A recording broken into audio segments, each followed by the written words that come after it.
안녕하세요. 한민족 사상의 원형. 오늘도 공을영부와 미륵 영화 세계에 대해서 동영상을 진행해 보겠습니다. 제가 요즘에 도울 TV를 보니까 도울 김영호 선생이 이 양반이 동경대전 강의를 시작을 하셨더라고요.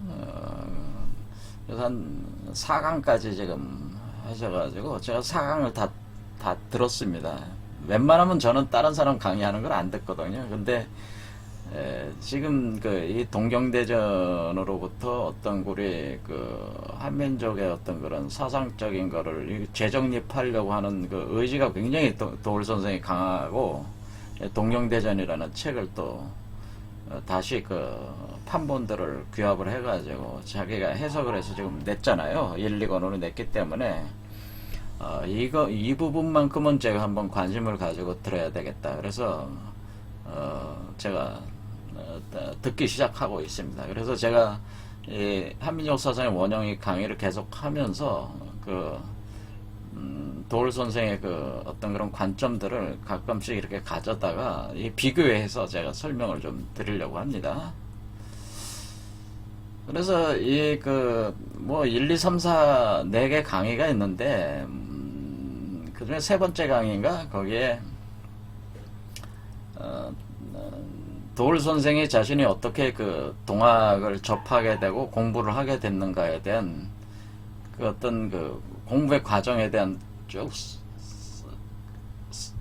설명을 하는데, 자기가 외국에서 이렇게 공부를 박사학위를 하버드 같은 데서 박사학위 따고 이렇게 들어왔을 때 자기가 동학을 이제는 본격적으로 그때부터 이제 관심이 가져서 접하기 시작하는데, 자기가 찾아가서 배운 사람이 김지아라고 하더라고요. 김지아, 표영삼씨 두 분을 언급을 하더라고요. 그러니까 이 김지아라는 분은 70년대만 해도 이렇게 타는 목마름으로 시선집에는 오적이라는 시선집 같은 걸로 당대 뭐라고 불러야 되나요? 어떤 저항 시인이라고 불러야 되나요? 그래서 도울 선생 얘기로는 거의 뭐 신같이 추앙받던 사람이라는 얘기죠. 이 양반이, 김지아라는 분이. 전 김지아에 대해서 잘 모릅니다. 아무튼 제가 대학에 입학했을 때도 김지아라고 하면은 그냥 뭐 다들 열광적으로 추종하던 때예요. 젊은 사람들이. 그 정도의 엄청난 권위를 가지고 있는 사람입니다. 김지아라는 사람이 워낙 뛰어난 사람이었다고 하는 거죠. 그러니까 한국에 나온 천재 시인이라고 볼 수 있고, 저항 시인이라고 볼 수가 있죠. 거칠 것 없죠, 명성이. 그래요. 김영옥도 뭐 둘째가 라면 서러울 명성을 지금은 쌓으셨고 학문도 쌓으셨으니까. 근데 이 도울 선생이 들어와 보니까 김지아가 엄청난 사람이더라 이거요. 그래서 김지아를 보니까 이 김지아의 사고체계, 사상체계의 기반이 동학이더라 이거예요. 근데 자기가 동학에 굉장히 깊은 관심이 있어서 김지아를 찾아갔다는 겁니다. 그래서 이렇게 김지아는 하도 술을 좋아하니까 술 먹고 이제 아침에 일어나면은 도울 선생이 찾아가서 이렇게 책상 펴놓고 이렇게 같이 동경대전을 놓고 공부를 했다라고 하는 거예요. 동경대전을 펴놓고 같이 강독을 하면서 서로 이제는 의견을 주고받으면서 서로 해석하면서 이렇게 했다고 하는 거죠. 근데 도울 선생도 굉장히 정직한 사람이죠. 잘 모르겠다고 했습니다. 그래 자기도 이렇게 같이 앉아서 해석했지만 하다가 모르는 부분이 너무 많았다 그거는 인정을 하더라고요. 모르는 부분이 많았다. 그러니까 이해가 잘 안 되는 부분이 많았다라고 하는 거예요. 김자도 마찬가지로 잘 모르겠다 그런 부분이 많았다는 거예요. 왜 이런 글을 여기다 이런 식으로 써놨는지 잘 이해가 안 된다. 그러니까 같이 당대 이 두 양반이 그래도 한자 한학 분야에서도 거의 도울 선생님은 동양학적이니까 한학 분야에서 굉장히 깊은 수준에 있는, 김지아도 마찬가지 시를 쓰는 사람이니까, 거의 한자적인 어떤 그런 실력도 출중한 사람들인데, 이런 사람이 봐도, 동경대전의 해석이 잘 안 되는 거예요, 사실은. 그래서 오늘날 김영호 선생도 자기가 동경대전 1, 2권을 내놨지만은, 자기가 주장하는 건 뭐냐면 자기가 완벽한 해석을 했다고 생각하지 않는다는 거죠. 그냥 하나의 후학들이 해석할 수 있는 데이터들을, 좋은 데이터들을 이번에는 많이 구성을 하고, 또 그 한학적인 입장에서 좀 세밀한 부분을 좀 잡아주는데 자기가 역할을 하는 텍스트를 1, 2권으로 낸 것이지, 어쩐 자신이 어떤 해석한 것이 100% 옳다 그렇게 볼 수는 없다고 하는, 후학들의 다시 재정립할 필요도 있다, 그런 후학을 기다릴 수밖에 없다, 뭐 그런 표현도 있는 거예요. 그만큼 동경대전이 가지고 있는 이게 제가 말씀드렸지만 동경대전은 아무나 해석할 수 없다고 그랬습니다. 제가 볼 때는 해석한 사람이 없어요. 없어요. 이 동경대전을 경전으로 쓰고 있는 천도교 측의 교육을 담당하신 분도 잘 해석을, 보통 일반적 해석이라고 하는 표준 해석으로 내놓은 그게 해석이 맞는 해석이 아니거든요. 제가 볼 때는 그런 거예요. 어쨌든 간에 이분들이 왜 이렇게 동경대전에 매달렸냐.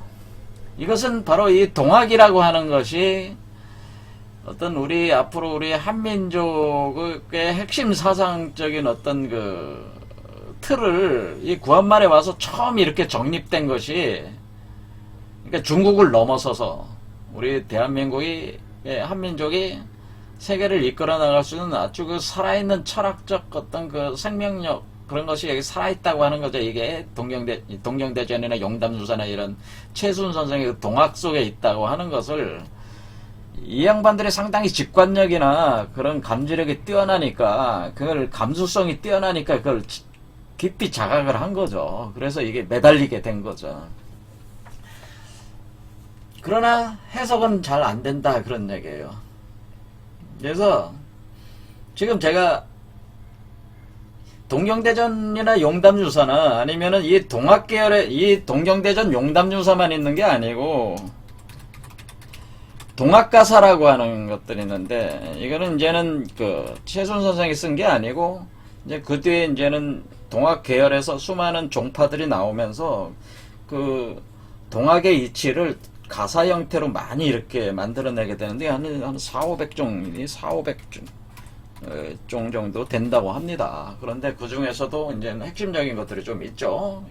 제가 보기에는 이 동학계열로 이렇게 공부해 볼 만한 텍스트가 채지가 같은 거 있고, 그 다음에 한용수 선생이 쓴 복명서라는 게 복명서. 그 다음에 제가 이제 권하고 싶은 것이 삼역대경 같은. 그 다음에 이제 동학가사로는 뭐 여러 종류가 있습니다. 굉장히 많은데, 동학가사로는 궁울정가라든가 뭐, 또는 무슨 진사성인가, 그 다음에 청림도사라는 이런 개념들을 담고 있는 굉장히 좋은 텍스트들, 그러니까 가사 형태 엄청 많죠, 내용이. 근데 요런 그러니까 그 중에서도 이렇게 뽑아서 볼만한 게 한 10여 가지가 있어요. 400여 종에서도. 그래 제가 채지가는 해석하다가 좀 남조선 밴 노래 하나만 해석하고 저기 했잖아요. 이것도 이제 나중에 또 해석을 해야죠. 자, 복명서, 이것도 굉장히 좋습니다. 삼역대경. 자, 제가 이런 거는 다 해석을 할 겁니다. 사실은 장차 채지가 뚝병모수 삼역대경, 그리고 공울정가라든가 진사성현, 청림도사가라든가 이런 것도 해석을 해야 되는데, 어쨌든 최순 선생이 직접 쓰신 거는 동경대전과 용담유사를 쓰셔가지고 이걸 책으로 만들어낸 거잖아요. 그래서 이 동학이라고 하는 게 결국 동학 농민혁명운동으로 이렇게 일어나게 됐고, 어떤 민중혁명으로 이렇게 되지 않습니까? 그러니까 새 시대를 여는 민중적인 어떤 차원에서 새로운 세계를 여는 어떤 그런 것이기 때문에, 이분들이 그 굉장히 깊은 관심을 가지고 여기 매달렸다라고 하는 거예요. 하지만은 우리가 이 동학에서 가장 핵심적인 그 키워드가 제가 궁을영부라고 한 것이죠. 그래서 이 궁을영부라는 걸 모르면은 궁을영부 하나만 알면 이거 다 해석합니다. 근데 궁을영부라는 걸 모르면 이거 다 해석 못합니다. 제가 단도직입적으로 얘기하자면은 제가 얘기했죠, 사실. 궁을영부라는 걸 모르면은 해석을 못한다 그랬어요. 궁을영부라는 걸 알면은 해석한다, 다 해석한다. 그 얘기예요. 그러니까 근데 궁을영부를 모르는 거죠, 사실은. 제가 볼 때는 김영호 선생이나 김지하 선생, 궁을영부를 모르시는 분들이에요, 이분도 사실은. 그러니까 지가 답답한 거죠. 근데 이분들을 추종하는 사람들 굉장히 많았단 말이에요. 지금도 김영호 선생 뭐 유튜브 구독자 뭐 한 16만 5천 명 정도 되니까 엄청난 저기고, 김지하는 지금 뭐 이런 운동권에서 볼 때는 이제 변절자가 돼버렸으니까 뭐 비토당하는 상황이잖아요. 하지만 나름대로 영향력이 나름대로 또 있었잖아요. 보수층에는 또 영향력이 있으니까 반대로 지금은 바뀌어가지고, 어쨌든 이런 분들이 정확하게 궁을영부를 알고 계신 거는 아니다라고 하는 거예요. 그래서 사실 그 부분에 대해서 제가 짚어가지고 계속 이걸 해석하는 게 굉장히 의미가 있는 얘기예요, 사실은. 궁을영부만 알면 다 해석할 수 있어요. 궁을영부만 알면 모든 종교를 다 풀 수가 있어요. 그게 키예요, 그게. 도울 선생이 궁을영부를 모르니까 기독교를 그렇게 비판을 하는 거예요. 예수가 사실은 궁을영부를 구현한 사람이에요, 사실은. 그게 이제 이해가 안 되는 거죠. 그러니까 서양 사상과 동양 사상이 별개가 아니에요. 기독교와 동학이 틀리지가 않아요. 같아요, 이치가 완전히. 단지 그것이 현실에 적용이 될 때 틀려진 것이지, 그 이치 자체는 원래 기독교 뿌리가 되는 예수라든가 불교의 뿌리가 되는 곧다마 시달다라는 인간, 그 다음에 유교의 뿌리가 되는 공자, 이런 사람들은 가르친 거는 다 같아요. 그건 궁을영부라고 하는 겁니다. 그게 바로. 그래서 궁을영부를 알면은 다 풀 수가 있는데, 그래서 여기 동학식의 시작도 최순 선생이 하나님으로부터 궁을영부를 받으면서 시작한 거예요. 여기 분명히 자기가 포덕문에서 이렇게 쓰여져 있지만 첫 번째 써낸 문서가 포덕문이란 말이에요, 최순 선생. 거기서 6번째 절에 분명히 하나님이 와서 궁을영부를 자신한테 줬다고 이렇게 썼단 말이에요. 그러니까 궁을영부를 알아야지 해석이 되니. 동학의 시작은 궁을영부는. 근데 제가 궁을영부를 쭉 추적해서 그게 사실 마고 시대부터 이게 내려온 거라는 걸 제가 논리적으로 저는 증명을 했다고 생각합니다. 제 동영상을 보면 다 아시잖아요.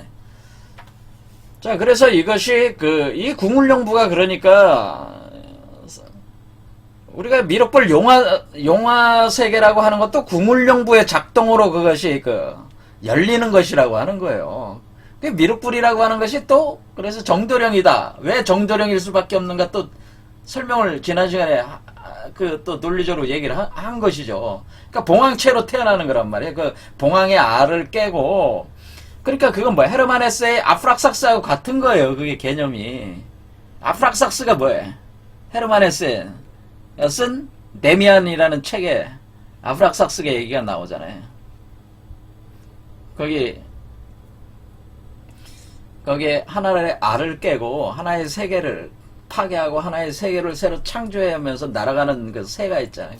그 아프락삭스가 바로 여기서 얘기하는 그러니까 아프락삭스가 누구예요? 아프락삭스가 바로 미륵불이에요. 헤르만 헤세의 데미안에 나오는 아프락삭스라는 그 새가, 아프락삭스는 미륵불이라고 하는 거예요. 그게 바로 봉황체라고 하는 그 존재가 바로 이걸 얘기하는 것이다. 그게 헤르만 헤세, 데미안. 그럼 이 독일의 그런 어떤 니체 서상이라든가 헤르만헤세의 그 문학가의 이런 어떤 그려져 있는 이런 개념들이 다른 게 아니라고 하는 거죠. 그러니까 헤르만 헤세도 사실 뭐 한 거예요? 궁울영부의 이치를 표현한 거예요.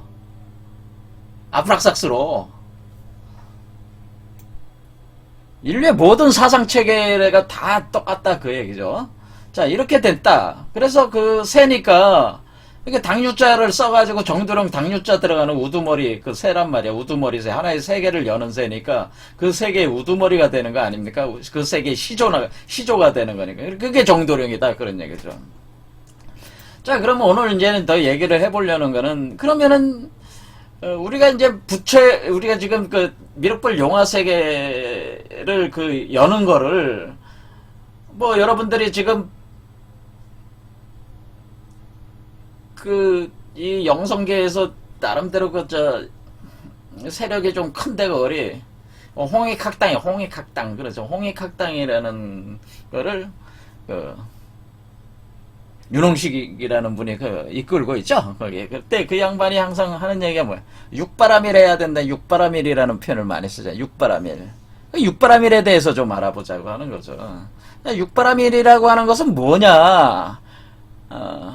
저는 뭐 그 양반 동영상 거의 아예 안 들으니까 잘 모르겠어요. 그 양반이 뭐라고. 근데 육바라밀이라는 말은 가끔씩 이렇게 들리니까, 육바라밀을 가르치는구나. 주로 이 양반은 불교적인 어떤 이치로 양심론을 주장을 하면서 사람들을 가르치고 있구나. 제 스타일은 아니지만 그런 스타일이. 이제 그 양반이 주로 사람들을 가리키는 스타일은 마치 어린애 다루듯이 가리키는데, 제가 볼 때 그건 기분이 별로 안 좋아요. 어른들을 어린애처럼 취급하면서 가르칠 필요가 있겠냐, 그런 생각이 드는데, 아무튼 이게 그 어린애 다루듯이 사람들을, 홍익학당에 참여하는 그 구독자들을 그렇게 가르치시더라고. 물론 쉽게 가르치려고 하다 보니까, 그 현실적인 그 유용성이 현실적으로는 사람들이 영적 수준이 이제 그 맞춰서 가르친다 이런, 전략적 차원에서 그런 것일 수도 있죠. 자, 어쨌든 간에 이 육바라밀이라고 하는 얘기를 이제 자주 하는데, 그 육바라밀이라고 하는 게 뭐냐? 육바라밀이라고 하는 것이 결국 그 부처가 되는 과정을 육바라밀이라고 한 것이죠. 그러니까 여기 보면은, 우리가 이제 석가모니 불이 됐다. 곧다마 시달다가 석가모니 불이 되는. 그러니까 곧다마 시달다는 한 인간이 부처가 되는 과정이 육바라밀이라고 하는 거죠. 그게 육바라밀. 그렇죠. 육바라밀. 그걸 다른 말로 이제 마하바냐바라밀, 금강바냐바라밀이라고 한다고 하는 거죠. 그래서 그것은 중생이 부처가 되는 방법적 메커니즘, 바로 견성성불하는 과정이 육바라밀이다. 이렇게 볼 수가 있다고 봅니다. 제가 볼 때는. 그래서 육바라밀이라고 하는 거는 뭐냐? 그럼 이 육바라밀이라고 하는 것이, 육바라밀이 바로 궁울영부 메커니즘이다라고 하는 거예요. 그러니까 중생이 부처가 되는 메커니즘을 제가 그게 궁울영부 메커니즘하고 같은 것이다라고 얘기했죠. 궁울영부 메커니즘이 바로 중생이 부처가 되는 메커니즘이다. 똑같은 것이다. 그러면은 우리가 육바라밀이라고 이렇게 통칭하는 사람이 부처가 되는 중생이 부처가 되는 이 과정으로서의 육바라밀도 역시 마찬가지로 궁울영부다. 이게 그러니까 육바라밀이 뭐예요? 궁울영부 작동이야. 궁울영부가 돌아가는 거, 운행하는 개념이란 말이에요. 운행하는 메커니즘. 궁울영부란 말이에요. 육바라밀이. 그러면 그게 어떻게 육바라밀이 그렇게 됩니까? 자, 우리가 육바라밀, 그것은 마하바냐바라밀, 금강바냐바라밀, 이게 굉장히 중요한 얘기잖아요. 산스크리트로 돼 있는데, 이 표현 자체가, 육바라밀 이렇게 하는데 보통 육바라밀 하면은 보통 이렇게 육바라밀 6개니까 숫자가 6개니까 육바라밀은 보시하는 거, 남한테 이렇게 베푸는 거. 지게는 뭐예요?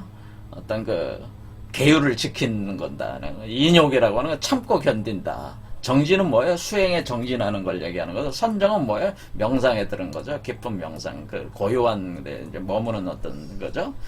그런데 이렇게 5개 다음에 바냐바라밀이라고 하는 거죠.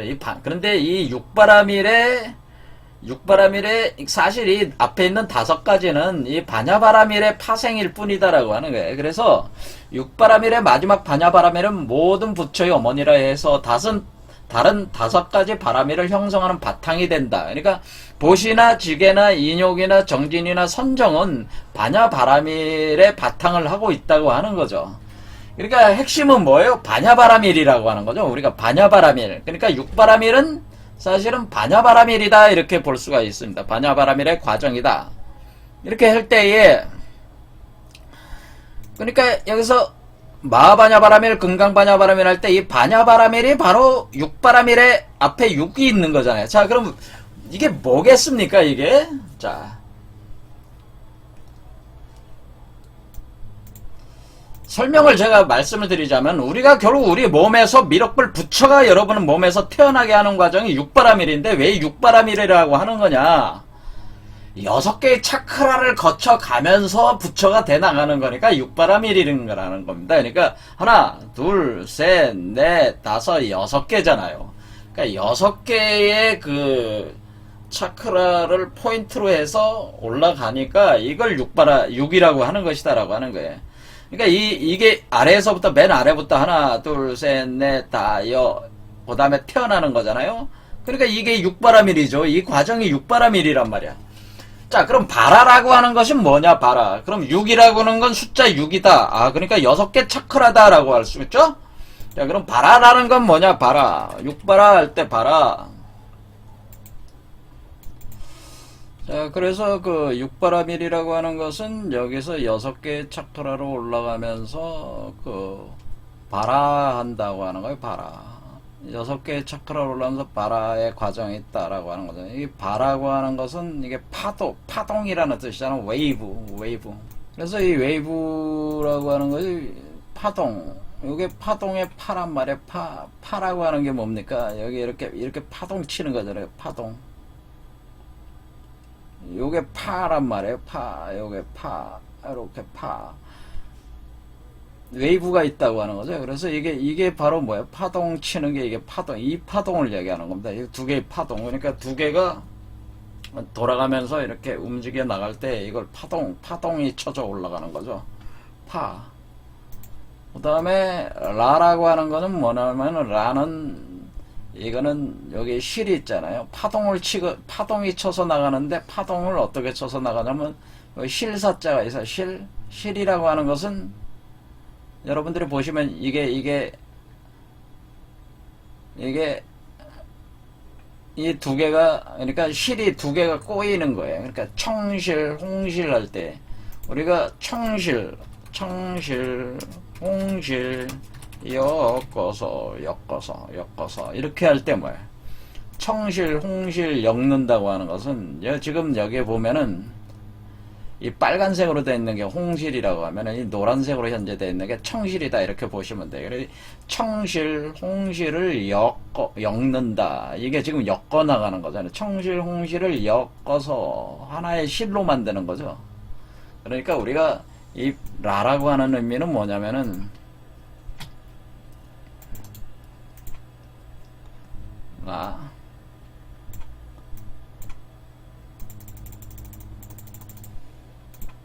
자, 요 실사자란 말이에요. 이게 실이라는 뜻이란 말이에요. 실이니까 청실, 홍실을 엮어서 하나의 실로 만든다는 거야. 그러니까 우리가 여러분들이 그 옷감을 짤 때 실을 하나의 실로 쓰는 게 아니라 여러 가지 실을 엮어서 하나의 실을 만들어 가지고 그걸로 짜거든요. 그러니까 그런 식으로 2개의 실을 엮어서 하나의 실로 만들어서 그걸 가지고 청실, 홍실을 엮어가지고 그걸로 뭐를 만드는 거야? 하나의 세계를 만드는 거네. 음양으로 이루어진 세계를 만드는 거죠. 그때 우리가 청실, 홍실 엮을 때 그게 실사자란 말이에요. 그러니까 이 실사는 뭐냐면은 이 2개의 실이 엮어서 하나의 실이 되는, 그러니까 이렇게 하나가 올라가는 걸 표현해 주는 거고, 그렇죠, 이게? 이렇게 하나의 뱀으로 올라가는 거, 용으로 올라가는 게 요 실이고, 이건 뭐야? 세투자야, 세.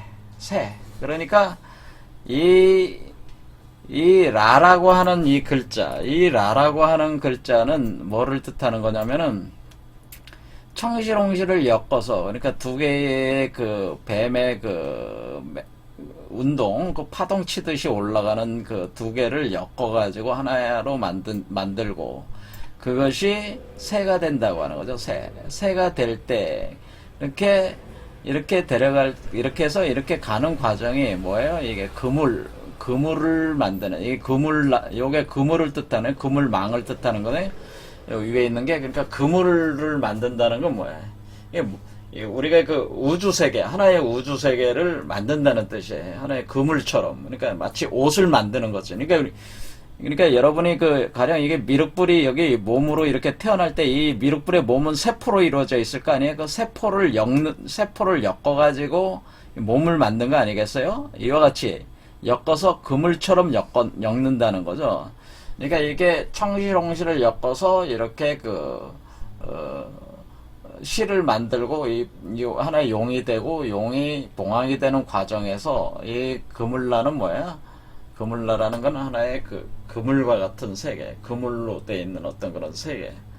예, 그러니까 그것을 엮어진 세계를 뜻하는 거죠. 이렇게 청실홍실, 그러니까 음양이 서로 엮여가지고 그물로 짜듯이 짜여진 어떤 세계가 이렇게 구성이 된다고 하는 게 그게 라라고 하는 거죠. 이게 그 구성이 된 세계로 라가 또 알이기도 합니다. 알. 그러니까 하나의 세계가 엮어질 때 뭐야? 우리가 알이 어떻게 되는? 우리가 계란 그 알에는 이미 하나의 세계가 있는 거예요. 그 하나의 세계가 병아리가 되면서 병아리가 하나의 세계잖아요. 그 하나의 세계가 태어나는 사람을 우리가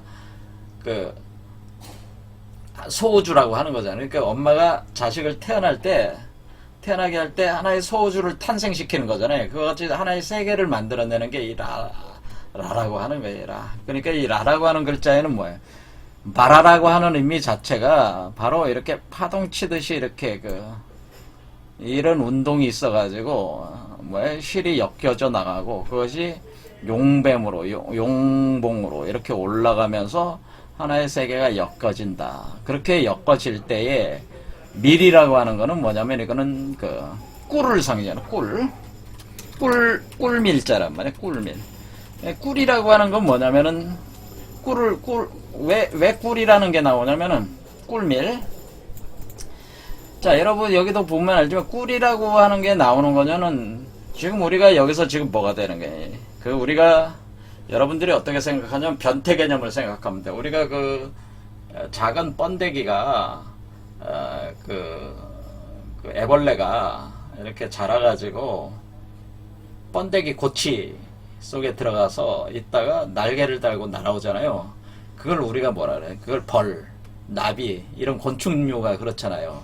마치 그와 같은 개념이라고 하는 거죠. 그러니까 지금 여기서 올라오는 요 뱀과 같이 이렇게 올라오는 건 벌레고, 여기 날아오르는 건 날개를 달고 날아온 거니까 요거는 벌이고, 이거는 곤충이고, 애벌레고, 여기서 뭐예요? 여기서 몸을 얻어서, 그러니까 이게 날개 달린 몸을 얻어서 나오는 거니까, 여기는 고치가 형성이 돼서, 그 고치 속에 들어가서 몸이 만들어지는 게 고치가 일종의 자궁이 되는 거죠. 그와 같은 이치가 되는 거니까, 우리가 지금 이 시기 자체가 지금 꽃이 활짝 필 때란 말이야. 이때 꽃이 활짝 필 때니까 벌들이 날아다니면서 꿀을 모은다. 꿀을 왜 모으냐? 자기 자식들 키우려고, 애벌레들 키우려고 꿀을 모으는 거잖아요, 벌들이. 그와 같은 이치로 이거 꿀을 먹고 자란다는 뜻이에요. 그러니까 이게 육바라밀이라는 뜻은 뭐냐면은 결국에는 마치 곤충이 애벌레에서 나비나 또는 꿀벌이 되듯이, 날개 달린 꿀벌이 되듯이 그런 변화가 있다. 그래서 그거를 꿀이 있다. 꿀이 생성이 된다고 하는 거죠. 그래서 여기서 지금 부어주고 있는 거 있잖아요. 여기 지금 여기 애기 부처에 이렇게 부어주는 게 이게 꿀물이라고 해요. 꿀물. 감노라고 하는 건데, 감노를 부어줘. 이게 바로 밀이에요. 그래서 이 밀. 그래서 지금 머리에다 이렇게 부어주는 거 있잖아요. 이렇게 부어주는 게 이게 꿀이라고, 꿀물. 감노라고 해요. 감노. 자, 이렇게 부어주면은 이걸 먹고, 이렇게 뭐가 된다는 거예요. 마치 애벌레에서, 그러니까 용에서 봉황이 되듯이 애벌레에서 나비가 되고 애벌레에서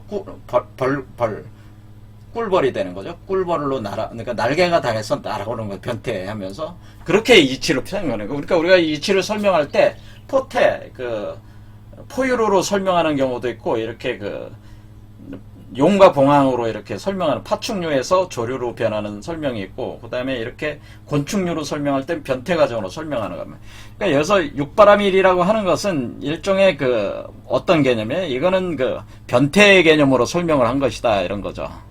그러니까 우리가 애벌레가 그러니까 이게 두 마리가 이게 올라오는 요게 애벌레로 본 거란 말이에요. 애벌레. 그래서 요게 충자잖아요. 요게 충. 그렇죠. 요게 충자니까 요게 벌레 충자란 말이에요. 그래서 꿀을 먹고 자란다. 그러니까 애벌레가 자라가지고 고치 속에 자라가지고 날개 달고 날아오른다. 그런 뜻이라 그런 얘기죠, 이게. 그러니까 이게 용봉이 된다고 하는 그런 개념과 같다는 거죠. 그러니까 이것이 6개의 차크라를 거치면서 이런 과정을 거친다는 게 이게 육바라밀이라는 얘기입니다. 그러니까 결국 뭡니까? 육바라밀이라는 것도 결국 궁울영부의 과정이라 그걸 표현한 걸 알 수가 있죠. 자, 그래서 우리가 육바라밀이라고 하는 것은 뭐다? 곤충이 이렇게 애벌레에서 날개 달린 나비라든가 꿀벌과 같이 꼬치 안에서 대 나갈 때에 꿀을 먹고 이렇게 날아오르는 것 같은 자라나는 것 같은 이치로 인간이 사람에서 이렇게 사람 속에서 부처가 태어나는 이치를 설명한 게 육바라밀이라고 하는 거죠. 그것이 우리 몸 안에서 그런 현상이 6개 차크라에 걸쳐서 이게 진행된 뒤에 7번째 나오는 걸 설명한 게 육바라밀이라고 하는 거고, 그게 마하바냐바라밀이라고 하는 거고, 그게 금강바냐바라밀이라고 하는 게 바라밀이라는 게 그런 거예요. 그러니까 요런 개념이다. 그래서 우리가 이게 똑같이 뭐예요? 여기 이 바라라는 글자에 뭐가 있네. 이게 또 궁울이라고 하는 거지. 이게 바로 또 궁울이잖아요. 똑같이 궁울이라는 개념이니까 통하는 거죠, 이렇게. 자, 그래서 우리가 사람 몸에서 부처가 돼서 나오는 과정이 바로 육바라밀이고 그것이 미륵불이 되는 과정이잖아요. 똑같은 개념이니까 이렇게 바로 궁울영부가 우리 불교에서는 이렇게 설명이 된다고 하는 겁니다. 이런 이치로 설명이 된다. 자, 그래서 오늘까지 해가지고 이 불교와 관련돼서는 일단은 여기까지 하겠습니다. 자, 오늘 여기까지 하겠습니다. 감사합니다.